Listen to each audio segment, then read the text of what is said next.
Look, gas, here's a good way to think of it, because we've had rising wages and falling prices. A year ago, if you pulled up to the pump, you could get 5.5 gallons of gas for an hour of work for a middle wage worker. So you pull up to the pump, it takes you an hour of work to get 5.5 gallons. Now you get 8 gallons for that hour of work, okay? So that's a 40+% improvement. Okay, and let's talk about where we started, because when he took office, it was $2.39 a gallon. Now it's about $3.60 a gallon. So we're still, in less than 2 years, in a worse place. So it depends on, yes, it depends. I mean, it depends on what your benchmark is.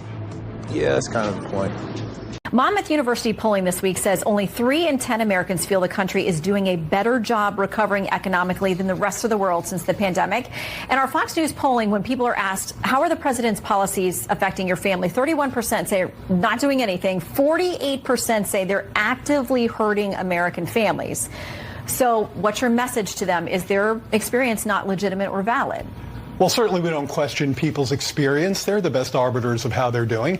But I think we also have to understand what folks have gone through, what American households have gone through over the last couple of years. A once-in-a-century pandemic, a global inflation unleashed by that pandemic, Putin's illegal invasion of the sovereign nation of Ukraine. All of these weigh on consumer confidence and sentiment. When the president took office, inflation was at 1.4%. It's skyrocketed to 9%. So, yes, it is positive that we're moving in the right direction. But for most people, I mean, still at 3%, it's well above where we were when he got started.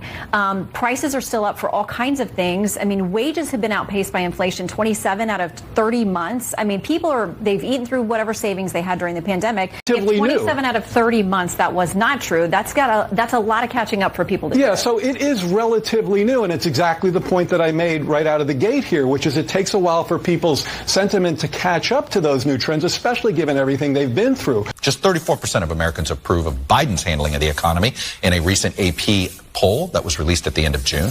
And only 20% of voters believe the nation is on the right track. Full 68% of voters, including 43% of Democrats now, which is twice what it was in 2020, say they are concerned that Biden does not have the necessary mental and physical health to be president.